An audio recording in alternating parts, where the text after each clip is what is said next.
Não consigo me perdoar. Como lidar?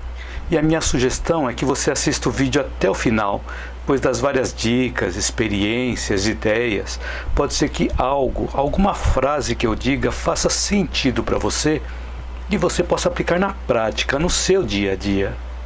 Sou Hugo Mizukami e eu ajudo pessoas a superarem seus sofrimentos emocionais. Lembrando que todas as segundas-feiras, às 19h19, eu transmito lives simultaneamente via YouTube, Facebook e Instagram, e a cada dia com um tema diferente.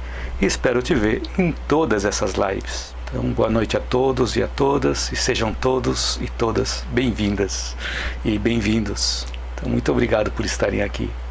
Então, o tema de hoje é: não consigo me perdoar. Como lidar com isso? Bom, quando nós perdoamos aos outros, nós estamos libertando a nós mesmos, como nós vimos na live anterior. Então, vou deixar o link da live onde eu apresento o tema perdão. Perdoar, por quê? Só que todas as nossas reações não envolvem apenas os acontecimentos externos a nós, mas existem situações em que voltamos para dentro de nós. Os mesmos acontecimentos e estímulos exteriores, nós voltamos para dentro de nós, e quando isso acontece de forma negativa, provoca uma série de reações desconfortáveis e pode até gerar sofrimentos em nós. São, por exemplo, aqueles momentos em que trazemos os acontecimentos equivocados exteriores para dentro de nós mesmos e nós nos julgamos como sendo culpados por aquela situação que está acontecendo. Então nós entramos em uma situação de autocensura que atua nos níveis mais profundos da nossa consciência. Então todas as reações que nós temos dependem da forma como nós interpretamos a vida, o mundo externo e também o nosso mundo interno. E de acordo com as crenças que nós viemos construindo dentro de nós, ao longo do tempo, podemos ter um sentimento de realização, de alegria, mas também nós podemos ter um sentimento de frustração, de culpa, de punição. Tudo depende da forma como nós viemos construindo as nossas crenças ao longo do tempo. O problema é que nem sempre essa interpretação que nós fazemos com base nas nossas crenças condiz com a realidade. Então as nossas crenças são baseadas em experiências que viemos tendo dentro da nossa cultura, da nossa família, da nossa sociedade e dentro das nossas relações com outras pessoas. E para que nós possamos nos auto-perdoar, nós precisamos parar para refletir com a razão, com a lógica.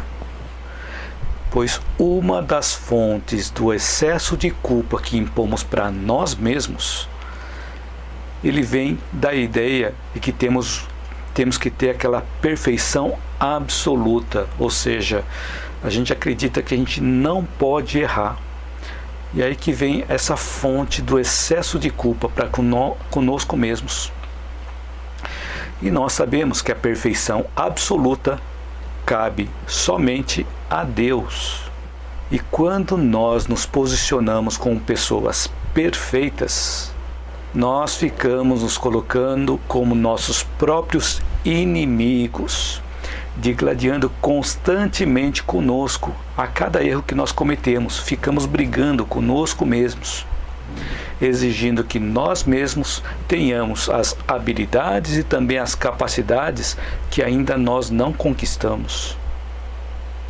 Mas de onde nós trazemos esses padrões de comportamento? Trazemos desde a infância ou também de outras encarnações. Se viemos, por exemplo, de uma cultura muito rígida, uma cultura muito disciplinadora.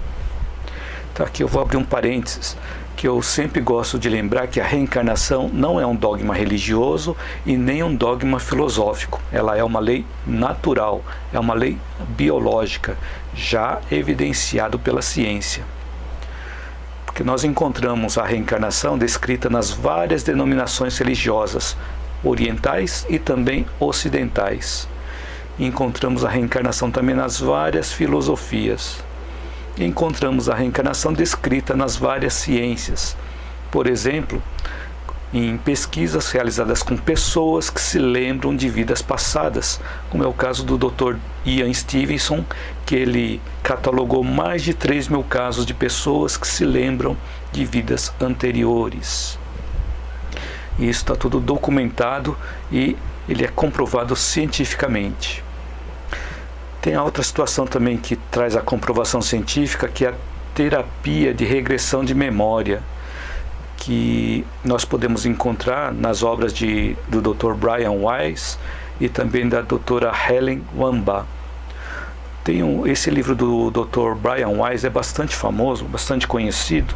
Eu até trouxe aqui este livro chamado Muitas Vidas e Muitos Mestres, do Dr. Brian Weiss.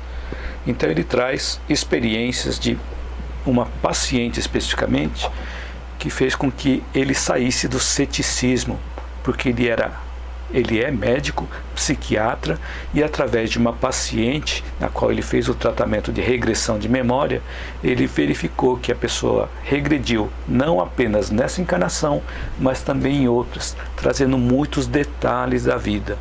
E como ele identificou que essa paciente não tinha problema psiquiátrico, era uma pessoa normal, mas apenas com alguns sofrimentos, ele continuou estudando e pesquisando.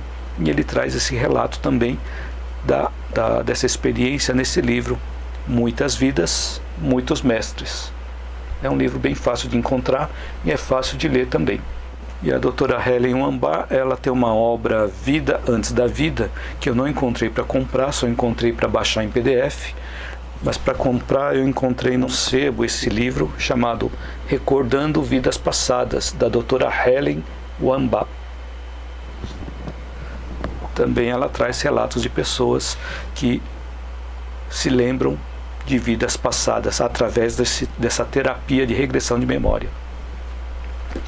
E eu trouxe também um outro livro chamado A Vida Antes da Vida, do Dr. Raymond Moody Jr., onde ele traz pesquisas de pessoas que tiveram experiências de quase morte.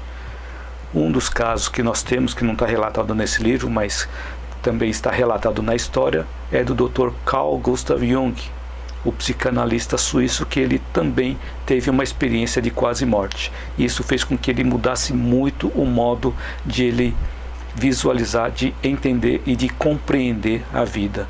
Então nós temos várias situações em que a ciência traz evidências da reencarnação e de vida antes da vida e vida depois da vida. Então por isso que eu digo que a reencarnação não é nem um dogma religioso, nem um dogma filosófico. Ele é uma lei biológica, uma lei natural. Então, voltando aqui ao assunto, eu comentei que nós trazemos padrões de comportamentos desde a infância ou também de outras encarnações, principalmente se nós viemos de uma cultura muito rígida, muito disciplinadora. Então esses padrões podem refletir na nossa vida, nos tornando adultos inflexíveis e duros, tanto com os outros quanto para conosco mesmos. Então olha só que ponto importante para a gente refletir. Então, quando nós não admitimos erros e achamos que tudo tem que ser perfeito, faz com que nós não reconheçamos que ainda nós temos limitações e que os outros também têm. Então, já vi alguns casos onde as pessoas podem dizer assim: eu me culpo por ter sido tão ingênuo ou tão ingênua, ou eu me odeio por ter aceitado mentiras, ou eu sabia que não ia dar certo, ou eu deveria ter previsto que isso iria acontecer. Então são várias situações em que nós nos colocamos, nos levando lá para o passado, onde nós deveríamos agir de uma outra forma. Só que o que aconteceu no passado a gente não consegue mudar mais, e sobre isso a gente vai falar também. Então, quando nós nos colocamos na posição de pessoas perfeccionistas, nós costumamos rejeitar tudo o que as outras pessoas fazem ou que fizeram. Nós não aceitamos que temos imperfeições e limitações. E com isso, o nosso orgulho não permite o nosso crescimento moral e nem espiritual, pois aí nós perdemos oportunidades de aprendizado, porque nós achamos que somos perfeitos e não temos mais nada para aprender. Por isso o risco de nós nos colocarmos na posição de pessoas perfeccionistas. Então nosso auto-perdão começa a surgir quando aprendemos a perdoar os outros, sabendo que cada um de nós tem uma meta a ser cumprida, e essa meta é diferente para cada um de nós. Então é importante a gente saber que a nossa meta é diferente para cada um. E como as nossas metas são diferentes, as nossas experiências, os nossos aprendizados também ocorrem de forma diferente. Enquanto nós não compreendemos essa lei natural, ou essa lei divina, nós estaremos desrespeitando essa lei. E quando perdoamos as outras pessoas, nós estamos nos perdoando e também nos libertando.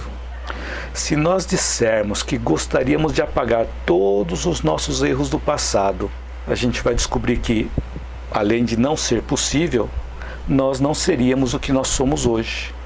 Porque nós somos o que nós somos hoje em função dos erros que nós cometemos no passado e pelo aprendizado adquirido com essas experiências. Então, quando nós nos perdoamos, passamos a conviver melhor com a verdadeira realidade, ou com a realidade que existe dentro de nós. Só que isso tudo sem nos iludirmos com o que nós somos e também com o que nós não somos. Então, como as pessoas que nos cercam são nossos espelhos, ou são os nossos reflexos, onde nós criamos fora o que nós temos dentro, se nós aprendemos a perdoar os outros, encontramos caminhos para perdoar a nós mesmos. E assim aliviaremos o peso e o nosso sofrimento emocional. Então a nossa falta de conhecimento ou a nossa ignorância gera em nós vários distúrbios que nos fazem sofrer. E essa ignorância nos mantém num nível de pensamento, num nível das ideias e também num nível de experiências que estão associadas a cargas magnéticas inferiores. Elas nascem dos nossos instintos e emoções não domesticados, ou seja, que ainda não foram educados. E vamos edificando a nossa bagagem interior em forma de fardo, em forma de peso. Tudo isso quando nós temos uma falta de conhecimento.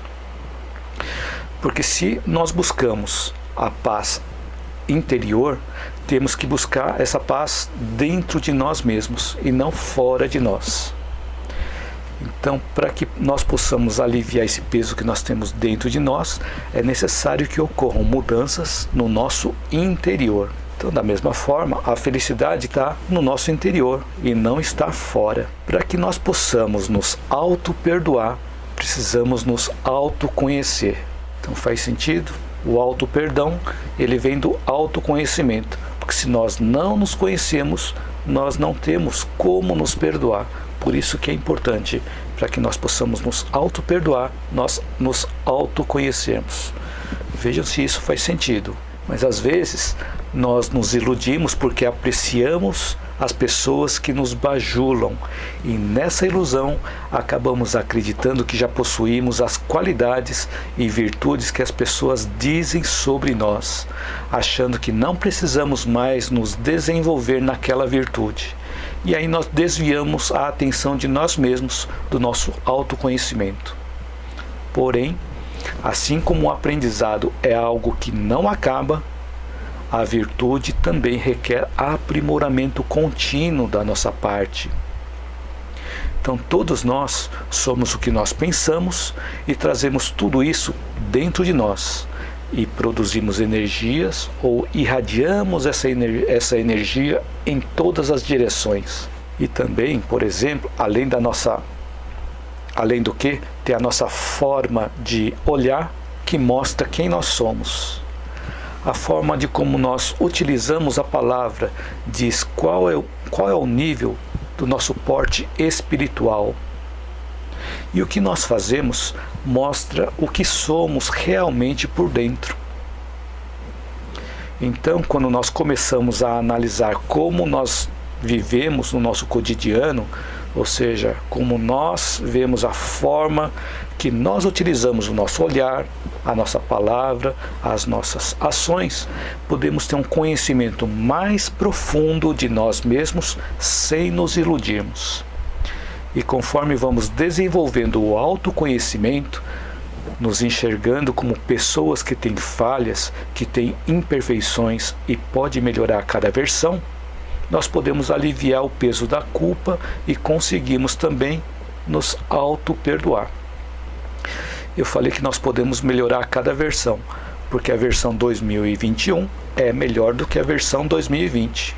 Então, a versão 2021 do Hugo é um pouquinho melhor que a versão 2020, que é melhor que a versão 2010. Então, cada um de nós tem uma versão melhor agora do que antes. E a parte mais importante para o auto-perdão é através da prática do bem e da fraternidade. Porque quando nós convivemos com outras pessoas que precisam de nós e nós tomamos ação para ajudar, começamos a descobrir e a desenvolver os potenciais interiores. Quanto mais potenciais interiores vão sendo descobertos, mais passamos a nos conhecer. A Laudeci disse boa noite para Sueli Hipólito e minha mãe escreveu: o perdão é o mais belo de todos os presentes. Obrigado pelo comentário, mãe. É verdade, o perdão é o mais belo de todos os presentes, para os outros e também para nós mesmos, né? Muito bom. Então eu comentei que quando nós ajudamos os outros, nós vamos descobrindo dentro de nós os potenciais interiores. Então imagine que cada um de nós ganhou uma caixa de ferramentas completa. E quando surge a necessidade de nós consertarmos algo, vamos até aquela caixa de ferramentas, descobrimos que temos a ferramenta específica para consertar aquele algo. E aí utilizamos essa ferramenta. Mas às vezes nós não sabemos usar a ferramenta. Então precisamos da ajuda de outra pessoa que pode nos ensinar a usar aquela ferramenta. A nossa vida também funciona assim. Nós fomos criados com todas as ferramentas que nós precisamos ao longo da vida. Mas nós precisamos abrir a caixa de ferramentas e descobri-las dentro de nós. E talvez precisamos de alguém que nos ensine a usar essas ferramentas. E eu espero que eu seja uma das pessoas que esteja te ajudando a descobrir essas ferramentas e também como usá-las. E quanto mais nós compreendemos esse mecanismo, podemos utilizar melhor as nossas energias e o nosso tempo para nos ajudar e também para ajudar os outros. Então, através da busca de ferramentas que vamos descobrindo dentro de nós, ao invés de nós investirmos esse tempo nos culpando. E o reflexo desse autoconhecimento, ao contrário da ignorância, é de nós melhorarmos no nosso nível de pensamento, de ideias, de experiências, que estão associadas com cargas energéticas superiores, onde nós vamos transformando a nossa bagagem interior de peso para entendimento. E assim nós conseguimos aliviar os nossos sofrimentos emocionais. A Xânia Souza escreveu aqui também: verdade, ajudar o próximo nos traz curas na alma. Muito bacana, obrigado também pelo comentário, Jane. É verdade, quando nós ajudamos os outros, nós mesmos acabamos nos curando a nossa alma. Muito bacana o seu comentário, Jane. Então, quando nós carregamos um sentimento de culpa, o auto-perdão se torna mais difícil para nós realizarmos. Então, quando nós temos um sentimento de culpa, fica mais difícil nosso auto-perdão. Porque frente ao erro cometido, nós ficamos repetindo aquela ação na nossa mente várias e várias vezes, não aceitando o sofrimento e querendo nos afastar desse sofrimento, ou fazendo aquele sofrimento desaparecer através de fugas equivocadas que podem até levar ao vício. E ficamos querendo também voltar ao passado para corrigir aquele erro. Então, cada vez que repassamos aquela experiência que provocou a culpa, nós estamos fortalecendo essas energias negativas em nós. E quando ficamos presos no passado, podemos até chegar a paralisar as nossas ações e afetar também o nosso corpo físico com alguma doença ou alguma enfermidade. Então, repetindo o mesmo pensamento e produzindo as mesmas energias negativas de forma repetida, nós atraímos energias semelhantes que fortalecem ainda mais o que nós estamos sentindo. E a física quântica demonstra esse aspecto. E essas energias negativas podem chegar a turvar a nossa mente. E quando nós ficamos repetindo muitas vezes aquela coisa negativa, nós podemos ter a mente mais turvada. E também podemos turvar o ambiente que nos cerca. E também podemos turvar o ambiente das pessoas com quem nós convivemos. E por isso que eu comentei que quando nós carregamos um sentimento de culpa, o auto-perdão se torna ainda mais difícil, porque a nossa mente está com essas energias turvas, sintonizadas com frequências mais baixas. E a mente mais turva, ela dificulta a entrada de luz e dificulta também a nossa sintonia com frequências mais elevadas. Então, como o envolvimento dos nossos instintos e emoções está nos limitando de tomar ações diferentes, nós precisamos mudar alguma coisa. O que podemos mudar? Buscar o nível superior aos nossos instintos e às nossas emoções, que é o nível do nosso raciocínio. Então, cabe aqui, através do nosso raciocínio, nós assumirmos que nós cometemos erros, que diante daquele erro nós precisamos transformar a culpa em responsabilidade. Mas como é que nós transferimos, ou como é que nós transformamos a culpa em responsabilidade? Então, de novo, através do raciocínio, nós temos consciência que nós não podemos voltar para o passado e corrigir o erro. E sim, assumir a posse, assumir a propriedade, assumir a responsabilidade pelo erro cometido, acolhendo aquele erro. E também, através do nosso raciocínio, analisar que o nosso passado foi de erro e o nosso presente é de dor, de sofrimento emocional, porque sempre diante de um erro, pela lei de causa e efeito, temos um sofrimento associado. Então, todo erro causa um sofrimento. E o contrário também é verdadeiro. Quando nós acertamos, nós temos felicidade. Então, por essa mesma lei de causa e efeito, o que vai acontecer no futuro se continuarmos pensando e agindo da mesma forma? Provavelmente, o nosso futuro não será diferente do nosso presente. Então, para que nós não carreguemos essa dor do presente para o futuro, ou seja, que o nosso futuro também não seja de dor, nós podemos tomar uma ação no presente para construir um futuro diferente da nossa dor existente agora no presente. E precisamos nos perguntar: ok, eu assumo a responsabilidade pelo erro que eu cometi. O que eu devo fazer agora? Então é uma pergunta que nós devemos fazer a cada um de nós. Então, diante de um erro, não basta nós assumirmos a responsabilidade pelo erro. Há necessidade também de arrependimento. O que vem a ser arrependimento? É mudança de ideia, mudança na nossa forma de pensar. Então é necessário assumir a responsabilidade pelo erro, a necessidade de arrependimento. Mas somente esses dois itens também não bastam. Então, além da responsabilidade, além do arrependimento, o que está faltando? Então, sempre há necessidade de reparação do erro. Então, procuremos reparar o erro o mais rápido que nós conseguirmos e ainda nessa existência, se for possível. E para reparar o erro, a ação que nós devemos tomar deve estar relacionado àquele mesmo tema que nos levou a errar. Ou seja, buscarmos realizar ações no bem contrárias às ações que nos levaram ao erro. Por exemplo, no meu caso, é muito provável que eu tenha desencaminhado muitas pessoas nessa encarnação e nas outras encarnações, levando essas pessoas ao sofrimento. Porém, fazendo uma análise da minha história de vida, vejo que a minha educação familiar, com os meus pais, parentes, amigos, somado também às minhas atividades, né, que eu vim desde a infância, vim dando aula lá no primeiro grau para ganhar pontos e compensar as minhas notas baixas, né? Eu dava aula também, eu cheguei a dar aulas para alunos do curso técnico para ajudar a pagar a faculdade. Eu também dei aulas de treinamento técnico no meu trabalho profissional para eu também me sustentar.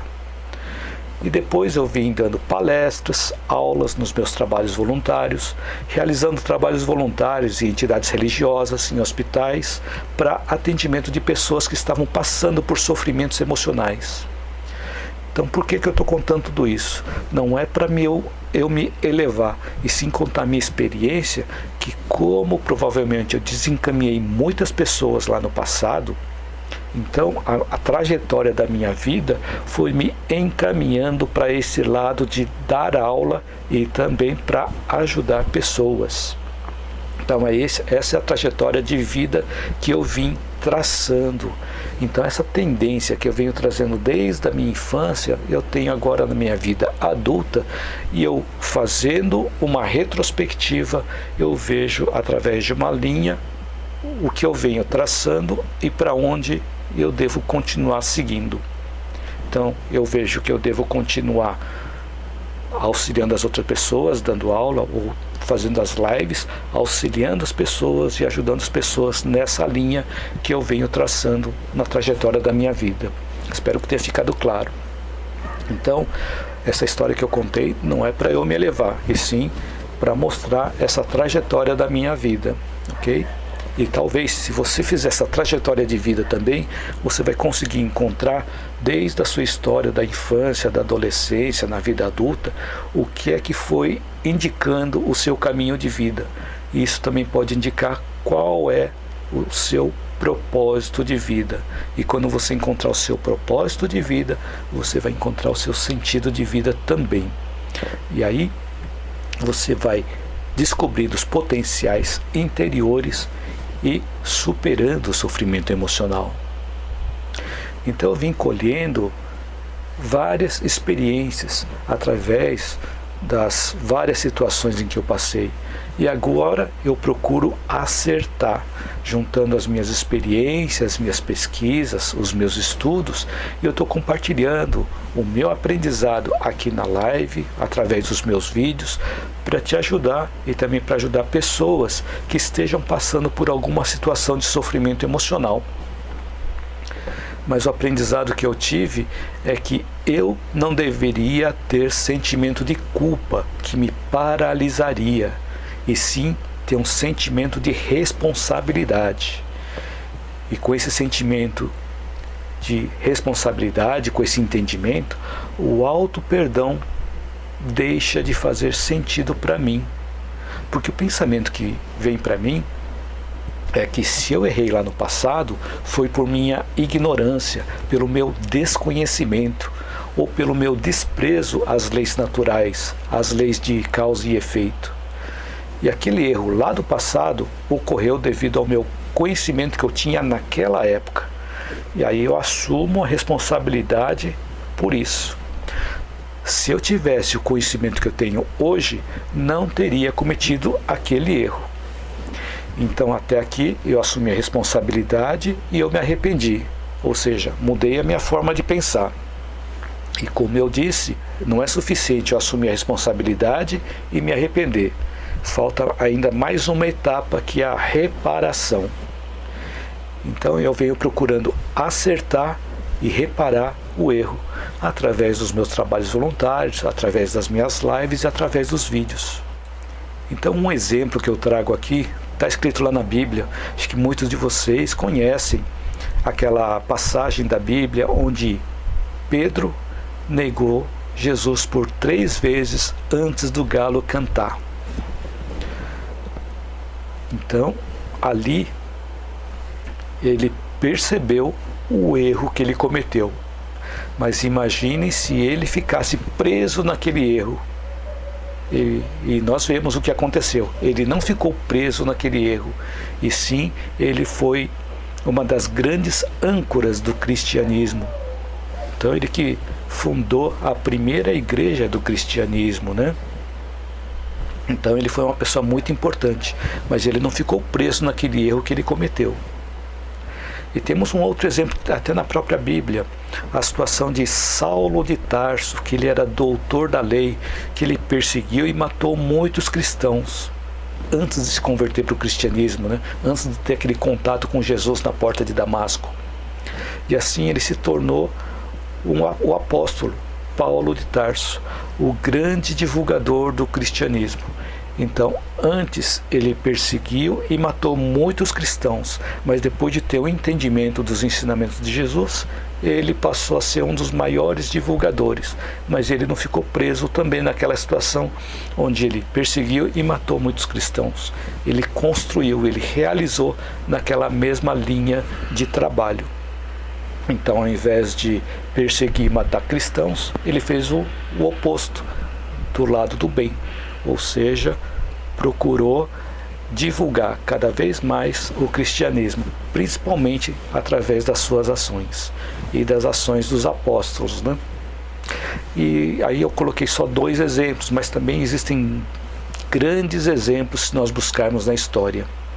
Então, no exemplo da minha vida e nos exemplos de Pedro e de Paulo de Tarso, nós vimos que nós podemos reparar o erro de outras formas, com ligação naquele mesmo tipo de erro que nós praticamos. Então aqui vale uma reflexão para que nós possamos encarar a vida de uma forma mais ampla.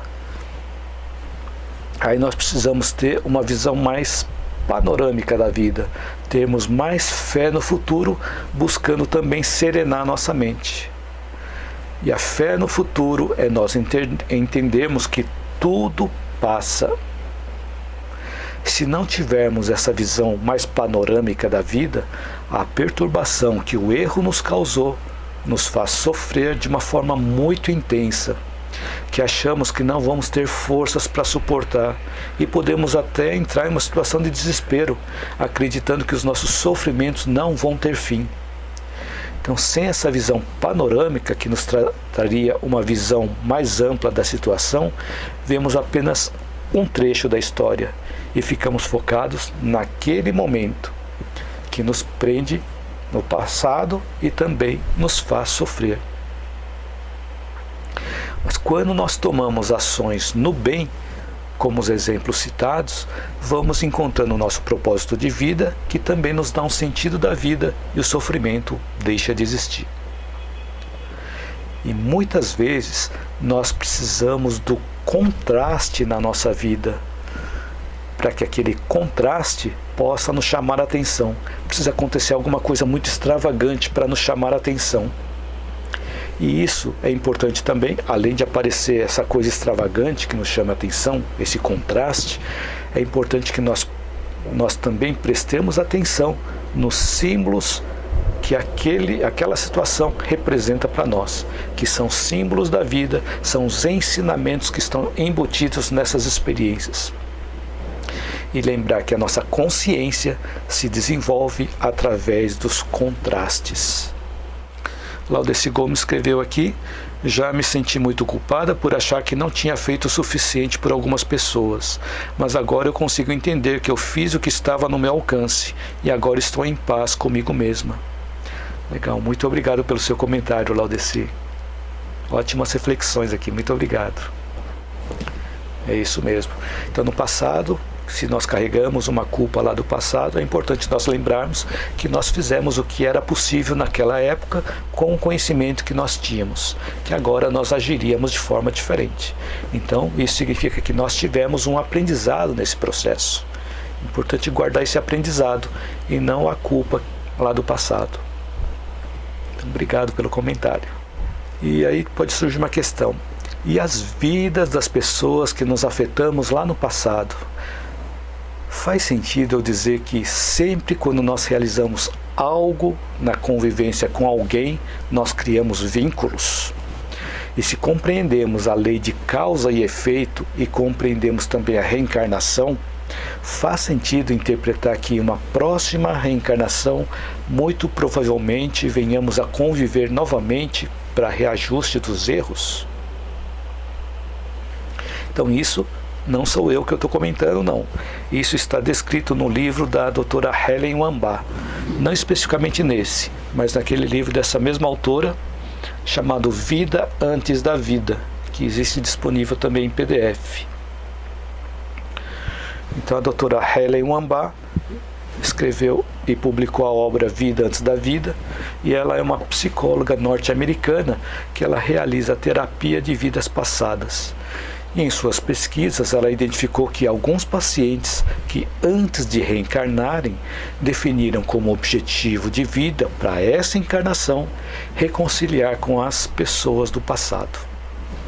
Por esse motivo, é importante termos uma visão mais panorâmica da vida. Se aquela visão mais panorâmica não for suficiente, procuremos ampliar ainda mais essa visão. E essa visão mais ampla pode ser conseguida através da análise das nossas tendências e das ocorrências na nossa vida, como eu relatei na minha experiência.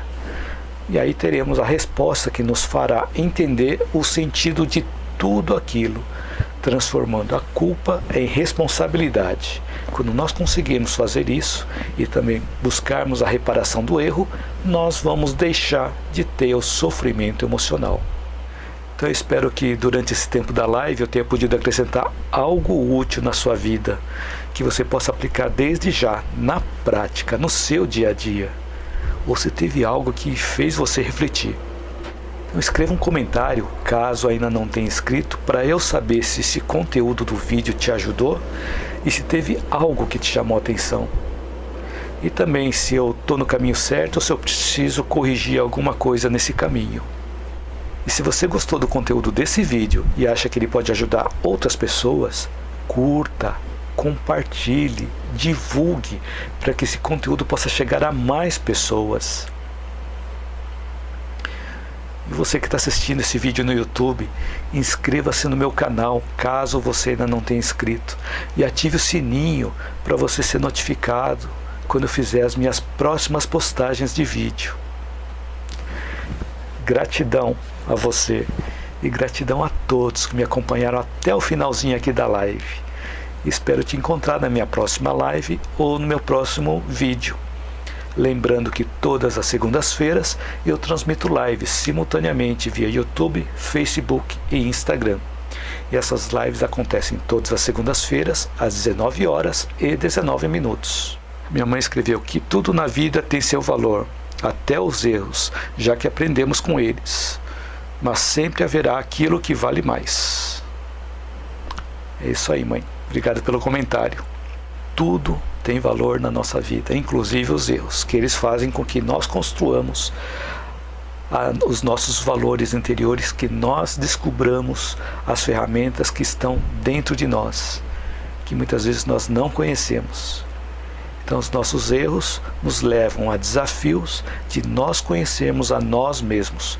E quanto mais nós nos autoconhecemos, mais sabemos nos auto-perdoar. E aí os sofrimentos emocionais também deixam de existir. Laudeci Gomes escreveu: maravilhoso, a cada dia aprendo mais com seus conselhos. Deus te abençoe, hoje e sempre. Sou muito grata. Tenha uma boa noite abençoada. Beijos. Obrigado pelo comentário e por me acompanhar aqui na live também. Laudeci Gomes. Muito obrigado. Sueli Hipólito escreveu: que Deus sempre te conceda grande sabedoria. Boa noite. Muito obrigado, Sueli. Boa noite para você também. Laudeci Gomes postou coraçãozinho aqui. Obrigado, Laudeci. E Claudete Grolli escreveu: boa noite, Hugo. Gratidão. Boa noite a você também, Claudete. Gratidão a você também. Minha mãe escreveu: boa noite. Deus abençoe e a todos. Tenham uma ótima semana abençoada. Gratidão. Muito obrigado, mãe, por me acompanhar aqui. E também que tenha uma noite abençoada e uma ótima semana também. Obrigado, mãe. E também postou coraçãozinho aqui. Solange Silveira Lima escreveu: amei a live. Palavras sábias, Hugo. Muito grata. Ótima noite de descanso. Muito obrigado, Solange. Solange Silveira Lima. Muito obrigado pelo comentário. Eu quero aproveitar e desejar uma boa noite para todos vocês. Boa noite para você. Boa noite para todos. E tenha uma excelente semana. Então, gratidão. Boa noite a todos.